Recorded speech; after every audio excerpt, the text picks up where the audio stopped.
এক যে ছিল বাঘ, সে ছিল খুবই হিংস্র এবং শক্তিশালী। জঙ্গলের সবাই তাকে ভয় পেত। বাঘের একটাই সমস্যা ছিল, তার কোনো বন্ধু ছিল না। তার অহংকার আর রাগের কারণে তার কাছে আসতে সাহস করত না। বাঘ বুঝতে পারত যে তার এই একাকিত্ব তাকে খুবই কষ্ট দিচ্ছে, কিন্তু তার স্বভাব বদলাতে পারত না। একদিন বাঘ শিকার করতে বের হলো, কিন্তু সারাদিন শিকার করতে পারল না। ক্ষুধার্ত এবং ক্লান্ত বাঘ একটি গাছের নিচে বসে বিশ্রাম নিচ্ছিল, তখন একটি শিয়াল তার কাছে এলো।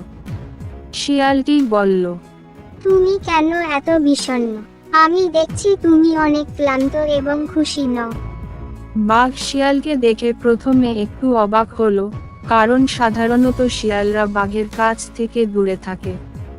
তবে বাঘ এবার শিয়ালের সঙ্গে কথা বলল। আমার অনেক ক্ষুধা লেগেছে, কিন্তু শিকার করতে পারছি না। সবাই আমাকে ভয় পায়, কেউ আমার বন্ধু হতে চায় না। শিয়ালটি হেসে বলল, তুমি যদি একটু ধৈর্য ধরতে পারো এবং সবাইকে সাহায্য করো, তাহলে সবাই তোমাকে পছন্দ করবে। আমি তোমার বন্ধু হতে পারি যদি তুমি আমাকে খাওয়ার চেষ্টা না করো। বাঘ প্রথমে দ্বিধাগ্রস্ত হলেও শিয়ালের কথা শুনে ভেবে দেখল, শিয়াল বুদ্ধিমান এবং তার উপদেশ কাজে লাগতে পারে। বাঘ রাজি হয়ে বলল, ঠিক আছে, আমি তোমাকে কিছুই করব না। তুমি আমার বন্ধু হবে। শিয়াল সম্মতি দিল এবং বাঘকে বিভিন্ন শিকার করার কৌশল শেখাতে লাগলো। শিয়াল জানত, বাঘের শক্তি থাকলেও সে তার ক্ষমতা সবসময় কাজে লাগাতে পারে না। তাই শিয়াল তার বুদ্ধি দিয়ে বাঘকে শিকার করার সহজ উপায় শেখালো। কিছুদিনের মধ্যেই বাঘ বুঝতে পারল, তার বন্ধুত্ব শুধু শিয়ালের সঙ্গে নয়, বরং পুরো জঙ্গলের প্রাণীদের সঙ্গে হতে পারে যদি সে তাদের সম্মান করে এবং অহংকার ত্যাগ করে।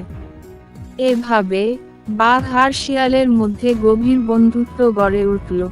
তারা একসঙ্গে শিকার করত, একে অপরকে সাহায্য করত এবং জঙ্গলের অন্যান্য প্রাণীদের সাহায্য করতে শুরু করল। বাঘ ধীরে ধীরে তার অহংকার ভুলে যায়। তার এই পরিবর্তনের ফলে জঙ্গলের সবাই তাকে ভালোবাসতে লাগলো। এইভাবে বাঘ এবং শিয়াল একে অপরের ভালো বন্ধু হয়ে রইল। বাঘ শিখল যে শক্তি আর ক্ষমতা দিয়ে সবকিছু জয় করা যায় না, বরং ভালো বন্ধু এবং সহযোগিতা দিয়েই প্রকৃত আনন্দ আর শান্তি পাওয়া সম্ভব। তো বন্ধুরা, বলো ভিডিওটি কেমন হলো? যদি ভালো লেগে থাকে তাহলে তোমাদের মূল্যবান বক্তব্যটি কমেন্টে লিখো।